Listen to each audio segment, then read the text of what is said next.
नमस्कार। आज का जो विषय है वह राजनीतिक है, पॉलिटिकल है और बहुत रोचक हो सकता है। और आज इस विषय पर जो मैं विश्लेषण करने जा रहा हूं वह बिल्कुल खुले मन से कर रहा हूं। यह ना किसी के पक्ष में है और ना किसी का विरोध में है। ये जो मेरा अनुभव है या जो आसपास के लोगों से जो मैं चर्चाएं सुनता हूं उस पर इसका विश्लेषण आधारित है। या अभी तक जो पुस्तकों में मीडिया से या तमाम तरह से जो बातें सुनने में आई उस आधार पर इसका विश्लेषण किया जा रहा है। आज का जो विषय है राहुल गांधी, क्योंकि अभी यह राहुल गांधी या माननीय राहुल गांधी जी, इनका मैं सम्मान करता हूं। यह लोकसभा में वर्तमान में विपक्ष के नेता हैं, क्योंकि तमाम लोगों का यह मांग आ रही है कि सर थोड़ा राहुल गांधी पर कुछ विश्लेषण किया जाए।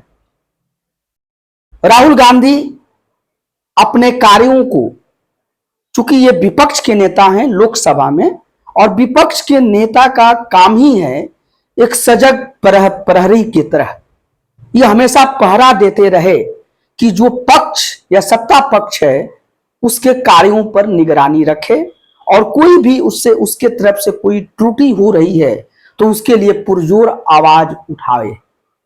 राहुल गांधी को अपने कर्तव्यों को करने के लिए बहुत तन्मय दिख भी रहे हैं, लेकिन क्या उनका जो अपना कार्य है वो भारतीय संस्कृति, भारतीय समाज, भारतीय एकता, भारतीय विकास के लिए सकारात्मक दिशा में है या नकारात्मक दिशा में है, इस पर हम विश्लेषण करेंगे।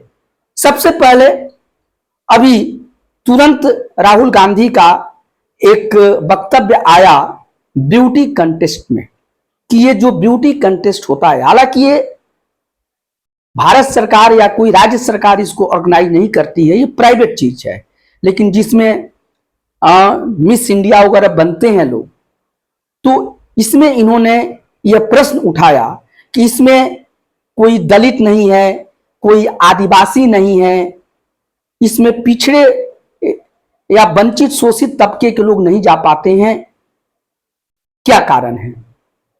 इसी तरह से राहुल गांधी जी तमाम तरह के, जैसे जो भी है मीडिया हर जगह जाते हैं तो इस पर वो नोटिस करते हैं कि इस पर्टिकुलर विभाग में या पर्टिकुलर क्षेत्र में, एरिया में दलित नहीं है, पिछड़ा नहीं है, आदिवासी नहीं है, शोषित समाज नहीं है, राहुल गांधी कहते हैं।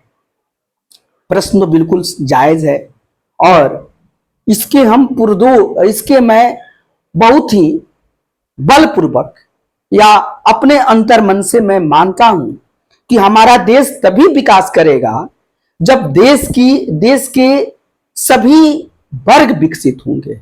कोई भी अगर वंचित शोषित दलित वर्ग बच जाएगा या पिछड़ा बच जाएगा तो देश विकास नहीं करेगा।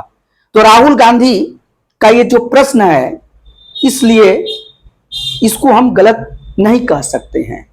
देखिए, हमारे पास ये एक पुस्तक है और ये पुस्तक मैंने खुद लिखा है और ये पुस्तक है वर्ण व्यवस्था का वैदिक स्वरूप और डॉक्टर अंबेडकर। डॉक्टर भीमराव अंबेडकर पर यह पुस्तक लिखी गई है और डॉक्टर भीमराव अंबेडकर पर मेरा कई रिसर्च पेपर भी पब्लिश हो चुके हैं। तो जाहिर सी बात है कि इसके लिए मेरे मन में यह जिज्ञासा जगी कि मैं थोड़ा बाबा साहब के बारे में पढ़ूं। और जब मैं बाबा साहब का अध्ययन किया, अध्ययन के बाद ही यह पुस्तक लिखी गई है, आप लोग इसे पढ़िएगा। तो देखिए, इसके जो लेखक हैं डॉक्टर अनिल कुमार ओझा और किताब है वर्ण व्यवस्था का वैदिक स्वरूप तथा अंबेडकर। जब अंबेडकर जी को पढ़ा गया, पढ़ने के बाद लगा कि यह जो व्यक्तित्व है भारत में किसी ऋषि मुनि से कम नहीं है, किसी देवता से कम नहीं है और बिल्कुल ये पूजनीय व्यक्तित्व हैं डॉक्टर भीमराव अंबेडकर। इनका जो विचार है वो बिल्कुल राष्ट्रवादी है। और ये इतने स्पष्ट व्यक्ति हैं कि ये जो सोचते हैं वो बोलते हैं। इनके मन में दो तरह की बातें नहीं है। लेकिन राहुल गांधी का जो प्रश्न है कि इस पर्टिकुलर फील्ड में, यहां तक कि ब्यूटी कंटेस्ट में भी, ये जो सौंदर्य प्रतियोगिता है इसमें भी जो आदिवासी समाज नहीं आ पाता है, वंचित समाज, अनुसूचित जात समाज, पिछड़ा वर्ग समाज इसमें भागीदारी नहीं हो पाती है, ये प्रश्न पूछते हैं। जबकि इसका जवाब राहुल गांधी को देने का बनता है कि खुद इसका वो जवाब दें कि 3 पीढ़ियां उनका इस देश का शासन चलाई 60 वर्षों तक। ये समाज आज नहीं पिछड़ा है, ये सदियों से पिछड़ता आ रहा है। तो ये क्यों पिछड़ा रह गया? ये तो राहुल गांधी या जो 60 वर्षों तक सत्ता में रही उनकी भी ये उत्तरदायित्व है कि इस प्रश्न का आंसर को ढूंढे। वो लोगों से मत पूछे कि आपने क्या किया।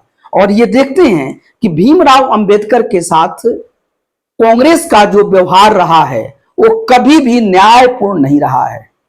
हमेशा इनको दबाया गया, इनके व्यक्तित्व को कुचला गया है और ये कांग्रेस के द्वारा किया गया। डॉक्टर भीमराव अंबेडकर नेहरू मंत्रिमंडल में ये मंत्री भी थे और इन्होंने इस्तीफा दे दिया और इस्तीफा में कारण बताया और ये परेशान होकर इस्तीफा दे दिए। इसके लिए इन्होंने तत्कालीन प्रधानमंत्री और उनके मंत्रिमंडल और कांग्रेस को ही जिम्मेदार ठहराया। डॉक्टर भीमराव अंबेडकर का जो महान व्यक्तित्व है, उस समय इतना पढ़ा लिखा कोई व्यक्ति ही नहीं है। हमने इस पुस्तक में सब कोट किया है कि बहुत पढ़े लिखे व्यक्ति हैं और ऐसे व्यक्ति को इतना हर जगह इनको एक तरीके से सीमित किया गया। ये जब चुनाव में खड़े होते हैं तो इनको हराने के लिए बहुत तरह के कंस्पायरेसी या षड्यंत्र रचा गया। इनको कांग्रेस पार्टी ने इनको भारत रत्न तक देने का भी इनको भारत रत्न के लायक इनको नहीं माना और कभी इनको उचित सम्मान नहीं दिया जिसके हकदार ये महान व्यक्तित्व हैं। और जब डॉक्टर भीमराव अंबेडकर के बारे में सभी को पढ़ना चाहिए। ये मेरी जो पुस्तक उसको भी पढ़िए और अन्य जगहों से पढ़िए और देखिए कि इस व्यक्ति का जो चिंतन है वो कितना ऊंचा स्तर का है और ये सही बात बोलते हैं। जो शोषित है उनके लिए बात बोलते हैं कि उनको आगे आना चाहिए, उनके लिए उपाय भी करते हैं, उनके लिए चिंतित भी हैं, काम भी करते हैं। तो अगर राहुल गांधी जी जो हर जगह खोजते हैं उनको तो ये भी खोजना चाहिए। कुछ समय जो जवाहरलाल नेहरू की जगह पर अगर भीमराव अंबेडकर ही प्रधानमंत्री बन जाते तो आज देश का स्वरूप कुछ और होता। ये संविधान निर्माता हैं, ये निर्माण करने वाले व्यक्ति हैं, इनके संविधान पर आज पूरा देश चल रहा है। तो इन्हीं को बनना चाहिए था, पटेल जी को बनना चाहिए था, पिछड़े वर्ग से आते हैं, तो ये नहीं हुआ। आइए, मैं ये नहीं कह रहा हूं कुछ समय के तत्कालीन जो हमारे प्रथम प्रधानमंत्री हैं उनकी बात पर मैं ये चर्चा कर रहा हूं। हालांकि उनके बहुत सारे काम हैं जिससे देश आगे बढ़ा है, तो उसका सम्मान भी हम करते हैं, देश भी करता है। श्रीमती इंदिरा गांधी उस समय बहुत योग्य व्यक्ति थे। बाबू जगजीवन राम जी वो भी शेड्यूल कास्ट थे, लेकिन उनको भी प्रधानमंत्री तक बनने की उनकी नौबत आई थी। लेकिन कांग्रेस या श्रीमती गांधी जी के ही इशारा पर एक मनोरमा मैगजीन है, उसमें इनके बेटे के कोई स्कैंडल छापा गया जिससे वो रुक गए और यह भी अंत में मजबूर होकर कांग्रेस पार्टी को ये छोड़ देते हैं। राहुल गांधी को इस पर जवाब देना चाहिए जो आज घड़ियाली आंसू बहा रहे हैं। मैं घड़ियाली आंसू ही बोलूंगा, अभी आगे मैं कुछ समझाने जा रहा हूं। सीताराम केसरी बरसों तक कांग्रेस के कोषाध्यक्ष थे, अपनी पूरी जिंदगी वो कांग्रेस में खपा दिए। कांग्रेस ने उनको एक बार अध्यक्ष बनाया अपनी पार्टी का, लेकिन श्रीमती सोनिया गांधी और आग के अनुरूप वो नहीं चल पाए और उनको बहुत ही बेइज्जत करके उनको दफ्तर से निकाला गया। ये सारी दुनिया जानती है। तो ये राहुल गांधी को इसके बारे में सोचना चाहिए। खैर, उसको भी छोड़िए। अभी देखिए राहुल गांधी हर जगह जाते हैं और बोलते हैं कि इसमें दलित नहीं है, इसमें आदिवासी नहीं है, इसमें पिछड़ा वर्ग नहीं है। सही क्वेश्चन है, आना चाहिए, नहीं है तो दुरुस्त कीजिए। हालांकि राहुल गांधी की जो उनकी जो कोर कमेटी है, टीम है, उसमें कहीं भी दलित या आदिवासी समाज या शेड्यूल कास्ट बहुत ज्यादा मात्रा में दिखाई नहीं देता है। अपने जिस लोगों से घिरे रहते हैं अब राहुल गांधी जी, हम उनको चाटुकार ही कहेंगे, क्योंकि अगर राहुल गांधी को ऐसा वो सलाह देते हैं तो वो राहुल गांधी के साथ साथ पूरी कांग्रेस के साथ भी धोखा दे रहे हैं। ये मैं नहीं कह रहा हूं, ये कांग्रेस पार्टी के ही ईमानदार या कांग्रेस पार्टी में जो अन्य नेता वर्ग हैं वो है। अभी तुरंत गुलाम नबी आजाद जो अपनी पूरी जिंदगी कांग्रेस पार्टी में खपा दिए, और वो राजीव गांधी के साथ उनका बहुत अच्छा समन्वय था, सभी के साथ वो काम किए। उन्होंने बोला कि राहुल गांधी मेहनती नहीं है और वो उनका जो वर्क है वो देश के लिए डेंजरस है, खतरनाक है उनका सोच। अब देखिए एक बात पर आइए, राहुल गांधी तो देश के लिए सभी बात कहेंगे, लेकिन अगर देश में अगर कोई ओबीसी वर्ग से कोई प्रधानमंत्री बना है, मैं नरेंद्र मोदी की बात करता हूं, उनके बहुत सारे काम हैं जिससे देश आज नहीं तो कल याद करेगा, और आज भी देश तीसरी बार उन पर विश्वास करके प्रधानमंत्री बनाया है। तो लेकिन वो चूंकि ओबीसी वर्ग के हैं, राहुल गांधी पर इस बात का कोई प्रभाव नहीं है। ठीक है, प्रधानमंत्री के रूप में आप लोकसभा के विपक्ष के नेता हैं, आप विरोध कीजिए, लेकिन व्यक्तिगत टिप्पणी भी करते हैं और फिर बोलेंगे कि ओबीसी का हम सम्मान करते हैं। अब एक जो मैं मूल बात पर आ रहा हूं, इस पर राहुल गांधी से देश की जनता पूछ रही है कि आप हर जगह, यहां तक कि सौंदर्य प्रतियोगिता में भी आप पूछ रहे हैं, बात जायज है, लेकिन बरसों बाद कांग्रेस को लोकसभा में विपक्ष का नेता बनने का अवसर मिला। इस पद पर आपने किसी आदिवासी को क्यों नहीं बैठाया? इस पद पर आपने किसी अनुसूचित जाति के किसी प्रतिनिधि को क्यों नहीं बैठाया? इस वर्ग पर किसी आप पिछड़े वर्ग को क्यों नहीं बैठाया? क्या कांग्रेस में अब कोई योग्य आदिवासी नेता नहीं है? कांग्रेस में कोई योग्य पिछड़ा वर्ग का नेता नहीं है? कांग्रेस में कोई योग्य शेड्यूल ट्राइब या शेड्यूल कास्ट नहीं है? कोई दबा कुचला नहीं है? ठीक है, उनको आपने क्यों नहीं बैठा पाए?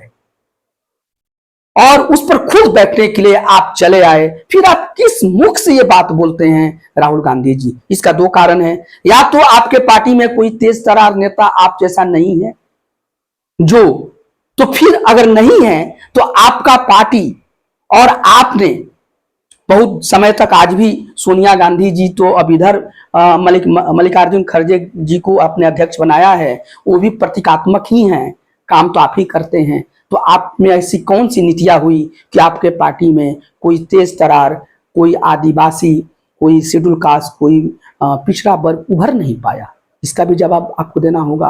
और आप यहां पर एक मिसाल क्यों नहीं पैदा किए? जब आप हर जगह जाके पूछते हैं कि कैबिनेट में कौन है, वहां कौन है, आप सही पूछते हैं, लेकिन यह नियम तो आप अपने पर भी लागू कीजिए कि जब लोकसभा का स्पीकर का लोकसभा में जब ये इस पद पर, विपक्ष के नेता के पद पर बैठने का आया, तो आप आके बैठ गए। तो यहां तो यही लगता है कि आप एक सत्ता लोलुप व्यक्ति हैं। आपको लगा कि इसमें सुविधा है तो आप आकर बैठ गए। अगर आपको विरोध करना है तो बाहर से भी आप विरोध कर सकते थे, कांग्रेस के प्रवक्ता बन जाते और विरोध करते रहते, लेकिन नहीं, लोकसभा का जो अपोजिशन का जो लीडर होता है उसकी सुविधाएं आपको रोक नहीं पा रही हैं। ये आपके व्यक्तित्व पर एक बहुत बड़ा लांछन है। आपने अमेठी को छोड़ा, वहां से आप किसी दलित व्यक्ति को, किसी आदिवासी समाज को, किसी मुस्लिम समाज को क्यों नहीं खड़ा कर दिया? नहीं खड़ा किए।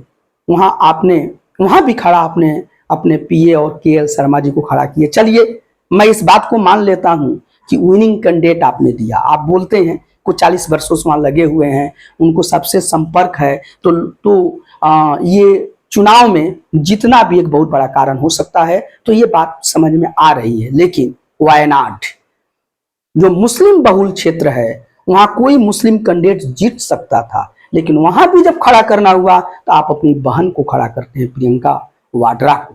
क्यों? आपको देश आप तो देश में युवाओं के साथ आते हैं, अग्निवीर योजना और तमाम चीजों की आप विरोध करते हैं, बेरोजगारी की बात सभी की करते हैं। क्यों? बस आप ही के परिवार की बेरोजगारी समाप्त होनी चाहिए। आप, आपकी माता, अभी तो 3 ही लोग आपके परिवार में अभी दिखाई दे रहे हैं। हालांकि आपके जो जीजा जी भी हैं वो भी बार बार कहते हैं कि हम भी लड़ना चाहते हैं।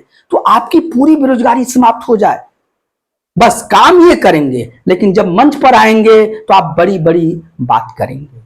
राहुल गांधी से देश की जनता ये भी पूछ रही है कि आप जब भी कोई काम करते हैं तो आप बिल्कुल ये मैकाले की जो शिक्षा है, विदेशी शिक्षा, पाश्चात्य संस्कृति से आप इतने पोषित कैसे हो गए हैं? अब भरी पार्लियामेंट में आप बोलते हैं कि हिंदू हिंसक है, हिंसक है। हालांकि बाद में जब ये हुड्डा साहब ने आपको रिमाइंड किया था, आप बोले कि नहीं मैं बीजेपी की बात करता हूं, लेकिन बीजेपी में भी बहुत सारे हिंदू उसके सपोर्टर हैं, तो आपने सभी को हिंसक आपने बता दिया। तो ये आपकी मानसिकता है जो सनातन के विरुद्ध, भारतीय संस्कृति के विरुद्ध जो ये बात जा रही है, तो इसको आपको क्लैरिफाई करना होगा। राहुल गांधी से देश की जनता ये भी पूछती है कि जब भी कोई विदेशी संस्था, जैसे हिंडनबर्ग की बात आती है, उस पर सुप्रीम कोर्ट का भी जजमेंट आ गया और उसमें सेबी ने भी क्लैरिफाई कर दिया, जिसका कोई जवाब नहीं दिया। और हिंडनबर्ग जो की कंपनी है एक शॉर्ट सेलिंग कंपनी है। शॉर्ट सेलिंग कंपनी करती क्या है?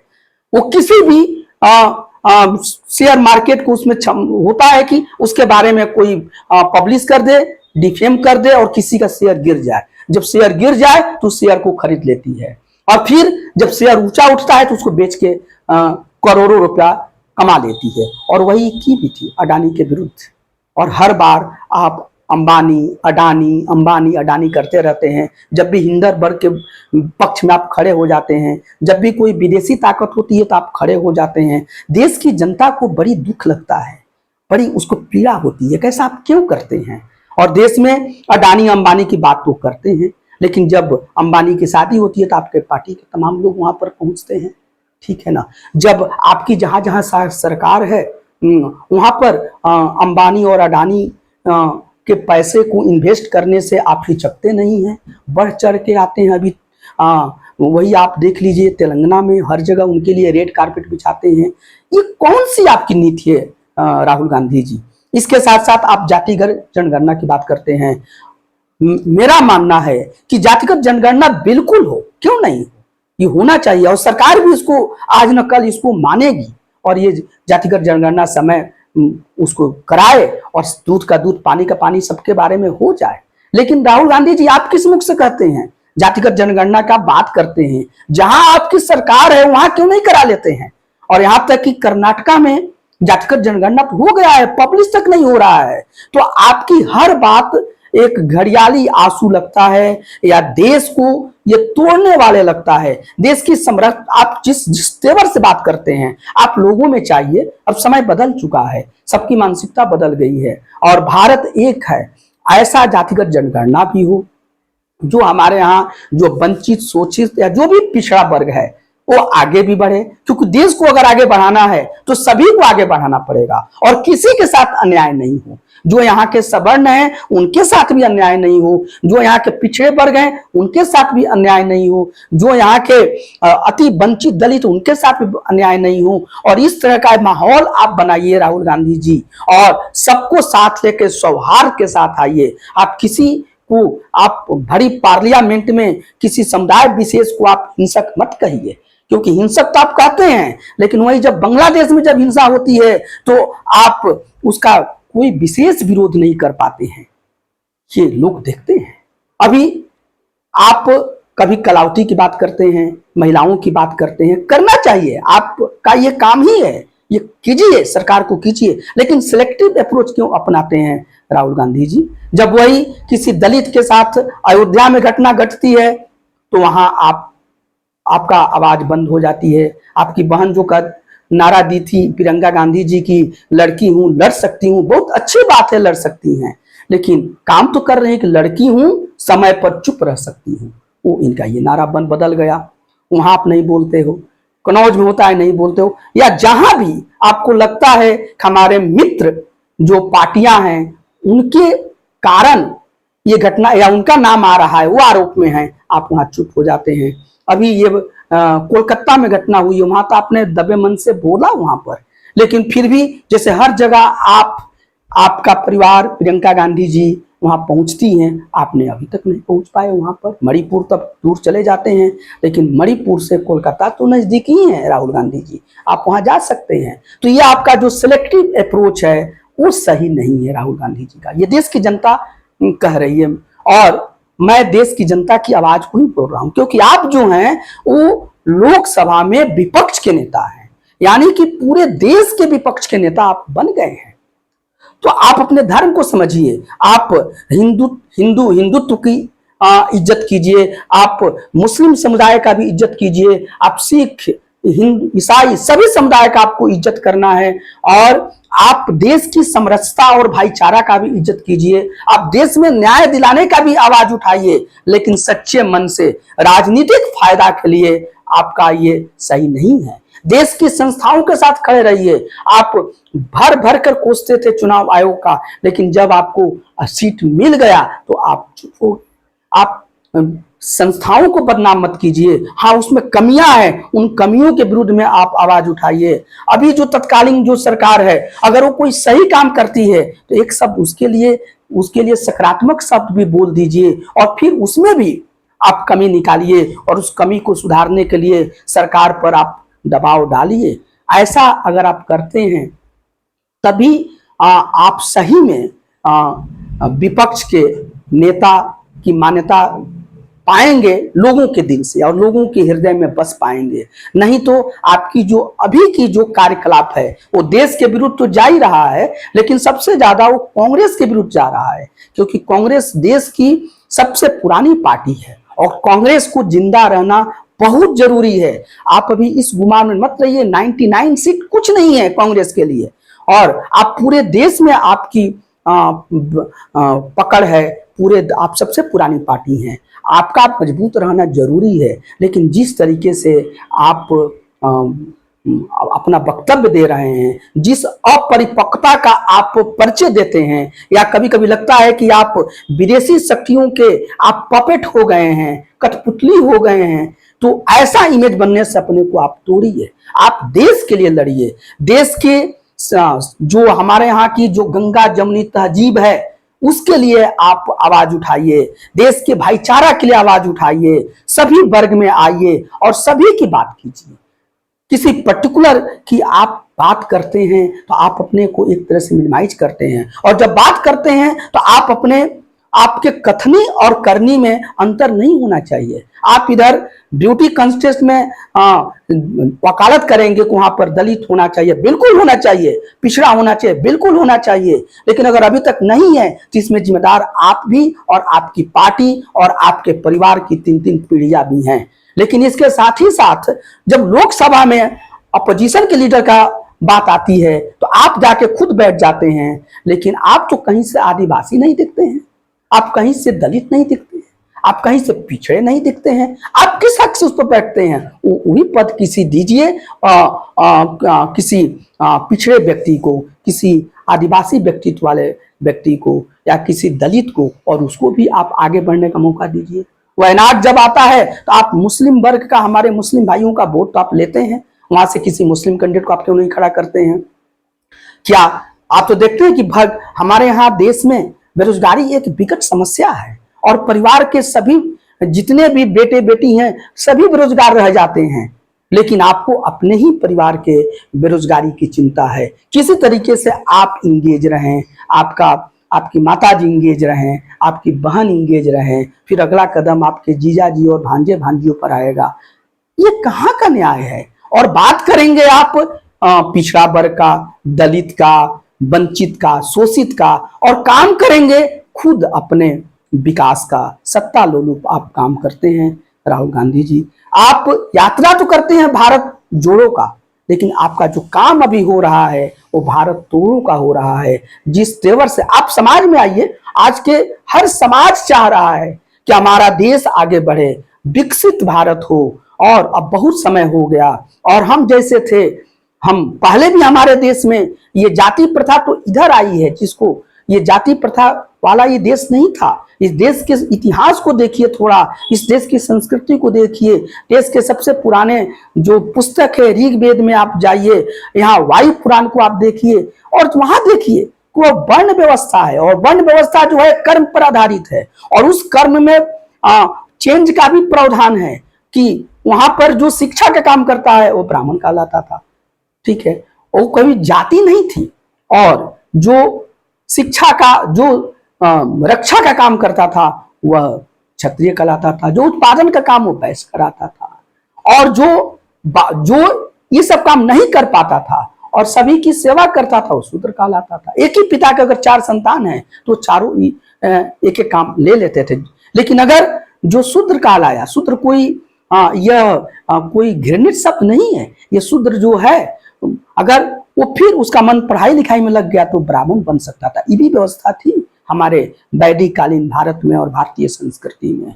और फिर कोई ब्राह्मण है अगर वो काम नहीं करता है अपना शिक्षा का तो ब्राह्मण के पद से पदच्युत हो जाता था, क्षत्रिय के पद से पदच्युत हो जाता था। यहाँ तक कि भगवान बुद्ध ने भी कहा है कि मैं ही ब्राह्मण हूँ क्योंकि मैं लोगों को शिक्षा देने का काम करता हूँ।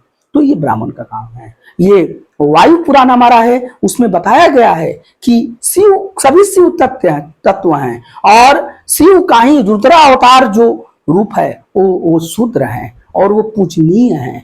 तो ये समाज में इस भावना को लाया जाए और समाज में सौहार्द की वातावरण लाया जाए, और आप अब सिर्फ अपने स्वार्थ की, चाहे वो राजनीतिक स्वार्थ हो या आर्थिक स्वार्थ की पूर्ति के लिए काम मत कीजिए। समाज में आइए, समाज में एक जन जागरण की जरूरत है। आपको सौभाग्य से एक बहुत बड़ी जिम्मेदारी मिली है लोकसभा में विपक्ष का नेता बनने का।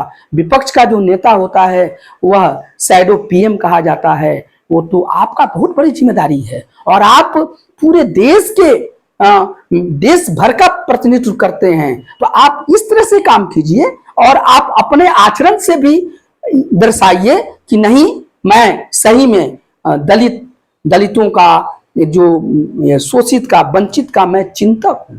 लेकिन आपका जो कर्म है वो दर्शा नहीं रहा है। आप सिर्फ बोलते हैं और सिर्फ आक्रोश में बोलकर आप काम करते हैं। आपने एक बार भी खेद नहीं व्यक्त किया, आपने पूरे हिंदू समाज को आपने हिंसक बोल दिया।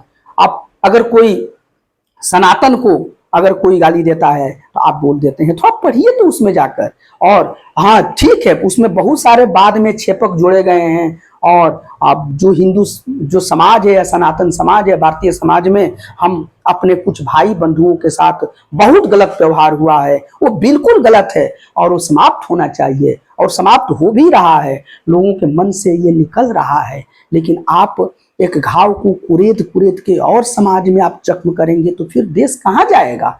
देश में अभी समरसता की बात किया जाए, सौहार्द की बात किया जाए और सभी के न्याय की बात किया जाए, सभी के न्याय की बात। इसमें जब तक देश में पिछड़ापन, कोई भी समुदाय पिछड़ा रहेगा तो देश आगे नहीं बढ़ सकता है। तो ये काम कीजिए राहुल गांधी जी, और हर जगह जाकर बेवजह आप जो स्टेटमेंट आप देते हैं वो सही नहीं है, बल्कि उसके निदान की काम कीजिए। अभी लोगों से जो आप प्रश्न पूछते हैं पहले उसका आप खुद जवाब दीजिए कि आप लोकसभा में अपोजिशन के लीडर के पद पर किसी दलित को क्यों नहीं बैठाए, किसी आदिवासी समाज के व्यक्ति को क्यों नहीं बैठाए, किसी पिछड़े समाज के व्यक्ति को क्यों नहीं बैठाए। आप तो बात बोलते हो इसलिए आपसे पूछना पड़ रहा है, आप खुद आके क्यों बैठ जा रहे हैं। ठीक है, अगर आपको मोदी सरकार की विरोध करना है आप कर सकते हैं, तो आवाज उठाना है तो आप कई रूप से आवाज उठा सकते थे, लेकिन एक आदर्श तो प्रस्तुत करते। आपने राज्यसभा में तो दिया है, मल्लिकार्जुन खड़गे जी को आपने बैठाया है, इसका हम स्वागत करते हैं। लेकिन जितनी पुरजोर से आप बात करते हैं हर जगह, वहां तो ये भी काम करना चाहिए। आपको ये भी जवाब देना चाहिए कि इतने समय तक आपका परिवार ने क्या किया कि एक बहुत बड़ा तबका हमारे यहाँ अभी भी शोषित, वंचित इतना बच गया है। तो इस पर भी आपको जवाब देना चाहिए, और हर तरह सिर्फ विरोध के लिए विरोध मत कीजिए, और अगर वो चीज गलत हुआ है तो अभी से भी सुधार लीजिए। और अभी भी समाज और देश की जनता आपसे पूछ रही है कि लोकसभा में जो विपक्ष के नेता का पद है वो कब किसी आदिवासी को, कब किसी दलित को मिलने जा रहा है। जब कोई आदिवासी समाज से कोई राष्ट्रपति बनता है तो आपके पार्टी उसका भी मजाक उड़ा देती है, उसके विरुद्ध में भी आप एक सवर्ण को खड़ा करते हैं, जसवंत सिन्हा जी को। कौन सा आपका न्याय है? क्या बोलते हैं आप? आदिवासी महिला लड़ रही है, आप वहां पर सपोर्ट करते, लेकिन आप नहीं कर पाते हैं। तो फिर वही है, अगर कोई मुस्लिम समुदाय का एक राष्ट्रपति बना एपीजे अब्दुल कलाम, तो उसका भी आप लोगों ने विरोध किया। आप कहते कुछ हैं, करते कुछ हैं। आपके कथनी और करनी में एकता होनी चाहिए। तो यही राहुल गांधी पर विश्लेषण है, इसको अन्यथा नहीं लेना है। मैं एक तर्क दे रहा हूं, लेकिन अंततः मेरा यही आग्रह है कि राहुल गांधी हूं या नरेंद्र मोदी हूं या देश के तमाम जो राजनीतिक नेता हूं या धार्मिक नेता हूं, उन सभी को आगे आके सामाजिक सौहार्द की बात करना है और सभी के न्याय की बात करना है। सामाजिक न्याय की भी बात करें, सामाजिक सौहार्द की भी बात करें और एकता के साथ देश को आगे बढ़ाया जाए। और लोगों में जाकर अगर कुछ वर्ग में कोई भ्रांतियां है तो उस भ्रांतियों को दूर भी किया जाए। आप रोज कहते हैं कि संविधान खतरे में, संविधान खतरे में। कहां संविधान खतरे में है? बाबा साहब का संविधान भली भात चल रहा है। संविधान तो उन देशों में खतरे में है जहां की कई बार सत्ता पलट जाती है। भारत का संविधान कहां खतरे में है? संविधान खतरे में होता तो आप लोकसभा के विपक्ष के नेता कहां तक बन जाते? आप इतने सीट जीतते कहां से? तो संविधान को आप जनता में जाइए, सही इशू को उठाइए। अब इस जनता में या देश में बहुत समस्याएं हैं। हमारा देश बहुत आगे बढ़ा है, आगे बढ़ने में सभी का योगदान है। जो हमारे पूर्व प्रधानमंत्री हैं और आज के सभी लोग अपना काम कर रहे हैं, ठीक है, आपका भी योगदान है। लेकिन अभी भी बहुत सारी समस्याएं हैं। उचित समस्याओं पर आप चर्चा कीजिए, अनावश्यक नई नई बात लाकर और आप समाज में विद्वेष पैदा मत कीजिए। बात लाइए। बात आपने जो किए हैं कि ये ब्यूटी कंटेस्ट में मैं चर्चा वहीं किया हूं कि कोई हमारा वंचित शोषित समाज क्यों नहीं जा रहा है। बिल्कुल सही, इसलिए नहीं जा रहा है, कोई अभी तक पिछड़ा रह गया।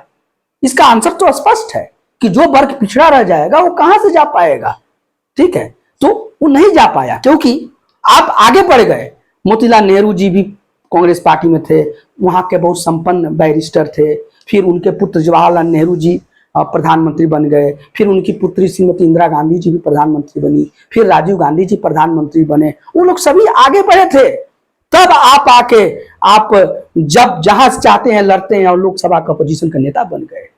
कारण ये है, अगर यही चीज भीमराव अंबेडकर साहब के साथ की गई होती तो उनका भी बेटा बेटी किसी पद पर होता, या जो भी तमाम हमारे जो वर्ग है शोषित वंचित, उनको आगे बढ़ाया गया होता तो वो आगे होते। आंसर तो स्पष्ट है, इसमें पूछने की क्या बात है। उसके लिए काम कीजिए और काम अपने बात कथनी और करनी में समानता करके दिखाइए। तो आज यही बात है।